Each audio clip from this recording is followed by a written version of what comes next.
states are starting to implement quarantines to cut down on out-of-state travelers who are trying to escape quarantines in their hometown. Happened right here in Pensacola, right? Louisiana, man, they're lined up in droves coming to Pensacola.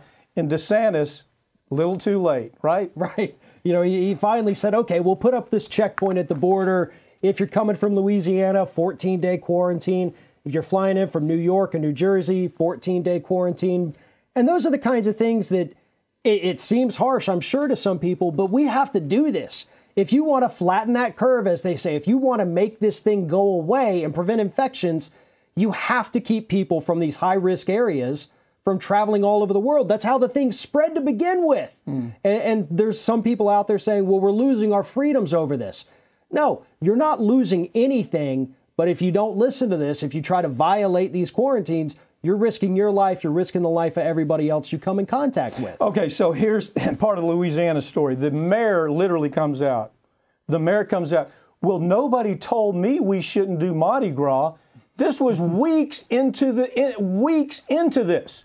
The federal government didn't tell me we shouldn't do this, so we did it anyway. So you have thousands of people infected over there. Now they're trying to get the hell out. They're trying to go everywhere they can. Georgia, Mississippi, Florida, Pensacola, Florida. You cross the bridge here. There's Louisiana lined up to try to get in. And what's so crazy is DeSantis says, well, you know what? We're going to impose a quarantine.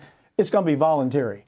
So they're stopped. These people are being stopped on Interstate 10 as they come in. They're being questioned. And then DeSantis says, well, we're letting them go, but we're going to follow up on their voluntary quarantine. He's letting them fly in from New York into the airports, saying, well, we're going to let them voluntarily quarantine. Now, what are the chances of that actually happening? This guy has been behind from the very start. DeSantis has been so behind on the beach issue. We left the beaches open. Now he's letting this virus just come in by way of tourism because I suppose he thinks it's good. I suppose good for the economy. Maybe. Right. And on Sunday, they issued this stay-at-home order for Florida. And then you read more into it. You find out, oh, this is only for South Florida, because over the weekend it was announced you had this huge breakout of coronavirus at the Villages. And I'm sure a lot of people who've never even been to Florida know what the Villages is. Well, explain it. That is a hot spot. It is a retirement community. It is very right-wing. It is also rather wealthy. Most presidential candidates on the right always go down and they do speeches at the Villages. And now they've got a massive outbreak. So now DeSantis realizes, oh, my God, that's my base. Those are my voters. If these people get sick and die off, we're talking about a political shift in this country that can't be undone. Since the beginning, he's been chasing voters. He's been chasing voters. He's been chasing money for contributors. That's why he didn't close the beaches. He closed the beaches, interestingly enough, in West Palm Beach, but didn't close the beaches anywhere else in Florida until after it was way, way out of control.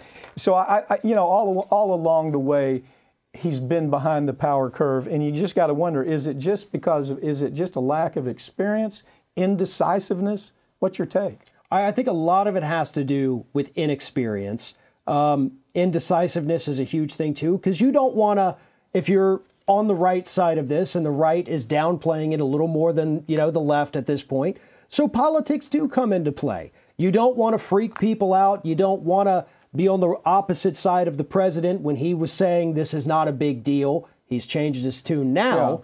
And so DeSantis was going along with that and always remaining one step behind. Rhode Island, don't you love it? The governor of Rhode Island says, look, we got all these New Yorkers coming to Rhode Island. They're sending people door to door to find out if people are seeking refuge in Rhode Island. So then Cuomo says, you can't do that. That's discriminating against New Yorkers. So she says, fine, I'm going to go door to door and find out about any people that have traveled into Rhode Island to escape hot spots of this virus. That's hands-on.